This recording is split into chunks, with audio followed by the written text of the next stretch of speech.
السلام عليكم ورحمة الله وبركاته.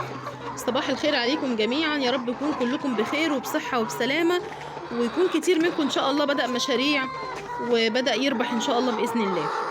الموضوع اللي أنا عايزة أكلمكم عليه النهاردة موضوع مهم قوي، ممكن يعجب ناس ممكن ما يعجبش ناس، ممكن حد يقتنع بيه أو يقول تمام الكلام، أو ممكن يقول عليا أنت مجنونة أو خرافية أو كلام من ده.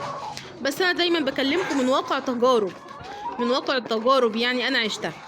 هل ممكن الحسد أو السحر يأثر على رزقنا أو يأثر على مشوار حياتنا؟ 1000000%. إزاي 1000000%؟ إيه هو السحر وإيه هي العين وإيه معرفتي عن الموضوع ده وإيه تجاربه عن الموضوع ده؟ مبدئيا العين أقوى من السحر. إيه هي العين؟ العين ان حضرتك يبقى عندك شغل او يبقى عندك نجاح في مجال معين في حياتك، وتلاقي حد باصص لك في النجاح ده، اللي هو ليه هو عنده وانا ما عنديش، يا محظوظه دي عندها، يا محظوظه دي خلفتها كلها صبيان، يا محظوظه دي جوزها مهندس او دكتور، شوفي جوزها طول بعرض، شوفي ده عندهم عربيه، شوفي ده جابوا بيت، شوفي ده لسه جسمها ما شاء الله مظبوط ما تخنتش ولا عملت، يا اختي جوزها مدلعها، يا اختي عيالها مش عارفه ايه. كل ده عين بتصيبك، في اشعاع بيطلع من عين الحاسد بيتحول لجن بيرافقك، بيفضل جنبك عشان يبوظ عليكي الحاجة الحلوة اللي التانية شافتها. يعني لو حد بصلك ان جوزك بيعاملك حلو، بيجيب لك هدايا، بيعاملك بما يرضي الله، هتلاقي الدنيا في عفاريت في الموضوع، في خناقات من غير سبب. يا عيني دي عندها والله العظيم، واعرف تجارب يعني ده عندها عيالها، ده 3 عيال والله العظيم، اعرف واحده 3 صبيان ماتوا في نفس اليوم. 3 صبيان، ده عندها صبيان، ده بيجيبوا لها، ده بيودوا لها، ده بيعملوا لها، ده ما بتبطلش شغل، ده عندها على طول، ده شغلها ماشي، ده مش عارف، تلاقي الشغل كله وقع كله وقف، والبني ادم ما يبقاش عارف من ايه، هل عيب مني، هل عيب من ايه اللي حصل، ما يبقاش فاهم. ايه هو بقى السحر؟ السحر بقى ان حد يبقى قاصد ويروح للساحر بعينه ويبقى عارفك شخصيا ويقول اسمك واسم والدتك ويديله ممكن قطر من قطرك ويقول له بقى بالظبط كده انا عايز في الحاجه الفلانيه، اخرب لها بيتها، خليها تمرض، خلي مشروعها يفشل، خلي عيالها يموتوا، خلي معرفش ايه، خلي حياتها كلها نكد. ده بيحصل. طب سواء ده ولا ده، على فكره موجود كتير والله العظيم، سواء ده ولا ده، نعالجه ازاي؟ لو احنا ملتزمين بكتاب الله وسنة رسوله يوميا، مفيش حاجة هتصيبنا ان شاء الله، مفيش حاجة هتأثر فينا، لان كل ده يعني مش بيصيبنا غير بأمر الله، كل ده بأمر الله. طب احنا نعمل ايه؟ احنا علينا بسورة البقرة كل 3 ايام، علينا بآية الكرسي على قد ما نقدر يوميا، علينا بالرقية الشرعية، علينا ان احنا مرة في الاسبوع او مرتين في الاسبوع نمسح بيتنا بمية وملح، علينا ان احنا نبخر على قد ما نقدر، مرة او مرتين في الشهر ندعك جسمنا بزيت المسك، بالمسك الاسود او المسك الاحمر اللي بيقولوا عليه مسك احمر، ونقرا عليه الرؤية. عليه من وقت للتاني كوباية مية واحنا بنشرب نقرا فيها كده المعوذتين 7 مرات، وآية الكرسي 7 مرات، والكافرون 7 مرات، والفاتحة 7 مرات، وتروحوا اشربوها. ما تستصعبوش الأمر، مع الممارسة هتلاقوا الموضوع ده سهل جدا وتروحوا تشربينها. هي بس الممارسة، احنا أهالينا واغلبنا مش متعودين على الحياة الدينية اليومية. الحاجات دي كلها يا جماعه تحصينات، انت بتحصن يومك. طب انا ما فيش حد بيأذيني وما فيش حد بيعمل لي حاجه، يبقى الحاجه اللي انت هتعملها دي هتزيدك بركه، والله العظيم زي ما بقول لكم كده، ما فيش كلام ربنا مستحيل ما يأثرش فيك بالايجاب، لازم يأثر فيك بالايجاب. لو انت ممسوس او محسود او مأذي، الاذى هيتشال، لو انت مش مأذي الخير هيجيلك بزياده. يبقى كلام ربنا كله خير، كلام ربنا كله خير ورزق وبركة وراحة نفسية وحاجات جميلة. طيب أعرف منين بقى في علامات بتحصل كده تبين؟ الأحلام خير دليل. اعرفوا ان انتوا لو فيكوا حاجة الأحلام خير دليل. من ضمن الأحلام اللي أنا حلمتها، أنا بقالي 4 أيام متنكدة بسبب الأحلام دي وبعمل اللي عليا وبقرأ. في حد في حياتي للأسف هو قريب مني، بيحسدني على ايه بقى؟ يعني توقعوا الشر، شوفوا بقى الشر، ماشي، انا مش هطول عليكم في الفيديو ده، بس هقول لكم الشر شوفوا وصل لايه. الشخص ده كان معايا يوم بيوم، عايشه معايا، واحده عايشه معايا، حد عايش معايا في نفس البيت او في نفس العماره. انا بعمل كل يوم وبجتهد زي ما انتم شايفين كده. مره ربي، انا كنت عامله قبل كده مشروع مشغل، طلع عندي موهبه في موضوع الخياطه الحمد لله. كنت بعمل حاجات لعرايس وحاجات كبيره جدا وكانت سمعتي ما شاء الله واصله المحافظات اللي حواليا، وكانت اي عروسه عايزه ملايات، عايزه فساتين فرح، عايزه معرفش ايه، يعني كانت موهبه من عند الله سبحانه وتعالى. فكنت شغاله في الموضوع ده، مخبوزات شغاله، ابيع مخبوزات اعمل وابيع. كان عندي حته ارض صغنططه كده ورا البيت بتاعي، كنت بزرعها، ازرع مفيش مشكله. انا بحب الشغل، بحب الانتاج، مش الشغل ان انا اموت نفسي يعني، لا انا بحب الانتاج، انك تتعب في حاجه وتعملها. المهم الست دي كانت كل شويه متابعاني، نازله تبص عليا، رايحه فين، جبتي ايه، عملتي ايه، قبضتي كام، كسبتي كام. طبعا كنت ساعات بتكلم معاها بحسن نيه، وساعات كنت بداري، ما بحبش اتكلم انا كسبت ايه وما كسبتش ايه، ده بتاع ربنا. المهم جه في مره وانا كنت في الارض، فاللهم صل عليك يا نبي، كنت زارعه باميه، باميه، فكانت طرحه صغنطط كده خالص، فالعصافير اكلت الطرح الصغير، وانا معايا حبوب كتير، فصاحيه الصبح راح الارض يعني عشان خاطر اروي واشوف الحاجه اللي باظت اصلحها وكده.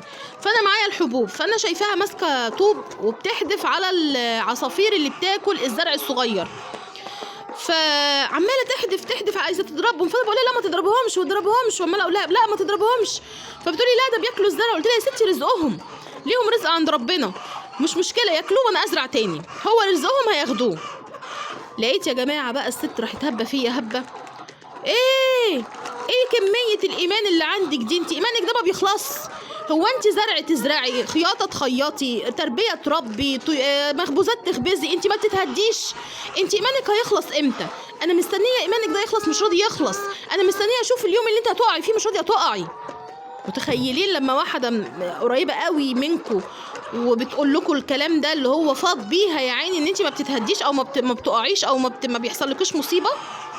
فبصيت لها باستغراب، بقول لها انت مستنيه اليوم اللي انا اقع فيه او امرض فيه او الاقيها بتضحك تقول لي مستنيه. انت ايه ايمانك ده كله؟ انا كل شويه اقول دلوقتي تتهدي دلوقتي تتهدي، انت يا شيخه مش راضيه تتهدي. متخيلين الحسد والنظره وصلت لايه؟ انه فاض بيها خلاص، اتشحنت لحد ما لسانها نطق. طب كويس ان دي نطقت وانا فهمت، في غيرها ما بينطقش بقى.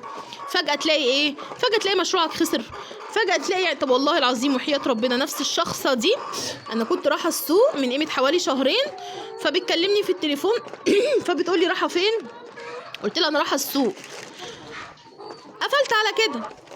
تاني يوم بالظبط في ميه مغليه من على البوتاجاز نزلت على رجلي، اقسم بالله زي ما بقول لكم كده الجلد اتشال. فلقيتها بتتصل بيا بعدها بيومين، فايه مش عارفه ايه، انت ما حد سامع حسك؟ فبقول لها والله ابدا، ده انا رجلي وجعاني. بتقول لي ما انت بتروحي السوق، انت عارفه لما قفلتي معايا بقيت عماله اقول يا بختك بتقدري تروحي السوق، يا بختك عارفه تروحي السوق. هي اكبر مني في السن على فكره. فاول ما قالت كده عرفت يا بختك انت قادره تروحي السوق. تاني يوم الميه المغليه وقعت على رجلي، الجلد كله اتشال. فالعين وحشه، والعين في حياتنا كلنا على فكره، في حياتنا كلنا، اللي عنده مشروع واللي مش عنده مشروع. فنحافظ على بيوتنا ونحافظ على عيالنا ونحافظ على صحتنا، لان يا جماعه العين بتدخل القبر، العين بتمرض لحد ما البني ادم يموت وما يبقاش عارف حياته اتدمرت ليه، واللي حصل له ده حصل له ليه. نعمل ايه؟ على قد ما نقدر، لان حياتنا اغلبها مكشوفه قدام الناس. انا في واحده لما انا كنت فاتحه، انتوا اكيد اللي متابعيني هيعرف يشوف الفيديوهات اللي قبل كده، انا كنت فاتحه محل فراخ وبورد لشركات وبورد لسوبر ماركتات، بورد لهم اطباق بانيه واطباق كبد وقوانص واطباق وراك، وكان شغل كبير وفراخ صندوق وهيصه يعني. تعبت فقعدت، فقلت لهم خلاص يا جماعه كده انا وقفت شويه شغل وما بحبش اقطع الامل، يعني قلت وقفت شويه شغل انا تعبانه. فلقيت واحده بتتصل بيا قريب فبتقول لي ايه فينك من بدري ما جبتلناش شغل ومش عارفه. قلت والله تعبانه معلش انا موقفه شغل. ايه معقوله انت توقفي شغل؟ انا صدق اي حاجه الا انت مستحيل، ده انت دايسه في اي حاجه. شوفوا الكلام ماشي ازاي. الناس بتبص للشطاره بتاعتك انك بتعملي الحاجه وبيتكلموا بينهم وبين نفسهم. طب ما انا بستنفع وانت بتستنفعي، يعني هو انا باخد من رزقك؟ ده انا بجيب لك تستنفعي وبجيب لك باسعار كويسه. شوف نيتها بتقول لك ايه. ده انت مستحيل، انا ما صدقش عليك انك تقعدي، ده انت دايسه في اي حاجه. الله اكبر الله اكبر، والله العظيم زي ما بقول لكم كده. فاغلب الناس مش هتتكلم، اغلب الناس مش هتتكلم. عشان كده داروا على نفسكم على قد ما تقدروا، على قد ما تقدروا داروا على نفسكم، لان في حاجات غصب عنكم. يعني انت مش هتروحي تداري عيالك، ما الناس عارفه انك مخلفه، واللي ما خلفتش واللي عندها والله العظيم انا بنتي الرابعه دي، انا عندي ولد وثلاث بنات، بنتي الرابعه دي لما خلفتها وواحده عرفت ان انا حامل فيها عيطت قدامي، ما قدرتش تمسك نفسها عيطت. فاعوذ بالله، اعوذ بالله من النظره ومن الحسد ومن العين. الحسد والنظره والعين ياثروا على الرزق، ياثروا على حياتك، ياثروا، ممكن يوصلوا لطلاق، ممكن يوصلوا لطلاق، ممكن يوصلوا الموت، ممكن يوصلوا الموت. نعمل ايه؟ ارجعوا لربنا بقى، نرجع لربنا. انا بذكر نفسي وبذكركم، ما انا ممسوسه، مش ممسوسه يعني يعني مأذيه، ما انا مأذيه، فبذكر نفسي وبذكركم. لما تيجي بقى تقرا قرانك اللي هو مثلا سوره البقره كل 3 ايام، حافظ على وردك بتاع سوره الكهف كل يوم جمعه، حافظ على سوره الواقعه يوميا عشان الرزق، حافظ على آية الكرسي، حافظي على نفسك وانت واقفه بتغسلي مواعين، استغفري ربنا، استغفر الله استغفر الله استغفر الله، ما تجيبيش في سيره حد، وانت رايحه مشوار لا اله الا الله لا اله الا الله لا اله الا الله، وانت نايمه اذكري الله لحد ما تنامي، ما تضيعيش وقتك، ما تضيعيش وقتك. هتلاقي في الاول الموضوع تقيل عليكم، لسانكم تقيل، ما انتوش قادرين تتكلموا، ولو قلتي هات المصحف يا فلان عشان تقعدي تقري، هتلاقي كأن في اقفال فوق عينيكي، فوق جفن عينيكي في قفل بيقفل على عينيكي كده، والتوابان بقى يشتغل وهتبقي عايزه تنامي. ده بيمنعوكي، السحر والحسد بيمنعوكي انك تمسكي، لانهم هيتاذوا. ولو انت مأذيه قوي، مجرد ما قرأتي قرآن وجاهدتي في نفسك وقعدتي تقري قرآن وتعملي الحاجات اللي قلتلك عليها دي، هتلاقي جسمك بيوجعك، نشر نشر نشر نشر في جسمك. جهدي وكملي، جهدي بس وكملي. اول طلعه هي اللي بتبقى صعبه، وبعد كده خليه ورد يومي، هيبقى الامر طبيعي وعادي، وهتحسي ان لسانك مربوط، ما انتش قادره تقولي قرآن، ولا قادره تقولي كلمه حلوه لحد حواليكي، ولا قادره تعملي حاجه كويسه، مربوطه. عارفه المربوط اللي قاعد متكتف؟ مربوط ومتنكد. انا الحاجات اللي بقولها لكم دي عن خلاصه تجارب سنين، اقسم بالله سنين والله العظيم، وكله كان بيجي لي في الحلم، كله كان بيجي لي. يعني انا كان واقع في حياتي قدامي، انا شايفاه واقع قدامي، بيحصل في حاجات غريبه بتحصل، وكان في الحلم بيجي لي اشوف ايه اللي بيحصل. طب بيجي في الحلم ازاي بقى؟ يجي في الحلم على هيئه قطط، يجي على هيئه فيران، الاكتر فيران، يجي على هيئه كلاب بتجري وراكي، كلاب بتنبح، اماكن ضلمه انت خايفه منها ما انتش شايفه، بيجي على هيئه ان انت عاميه في شارع وماشيه ما انتش عارفه تمشي، فبيجي على هيئات كتيره جدا. اللي يشوف الحاجات دي يعرف ان في اذى.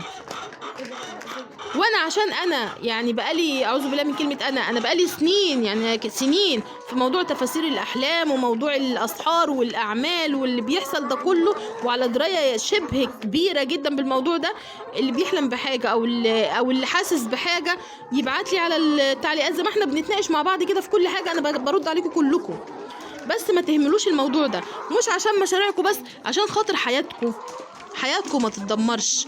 ولو حياتك سليمه ومحدش باصص لك فيها، يبقى حياتك هيزيدها بركه، ربنا هيزيدها بركه، والله العظيم زي ما بقول لكم كده هيزيدها بركه. وجربوا وما تندموش، وربنا يعيني. ادعوا لي ان ربنا يعيني، عشان انا بقرا قران وبقرا سوره البقره وعايزه اقراها كل يوم، وقراتها اول امبارح، مسكت امبارح قرات سوره الواقعه، وقرات يعني حوالي 100 ايه كده من سوره البقره، بس لساني تقيل مع شغل البيت مع العيال مع كل ده، بجاهد مع نفسي. فادعوا لي ربنا يقويني ويقويكم يا رب، واعملوا كده وهتلاقوا فرق في حياتكم كبير جدا والله.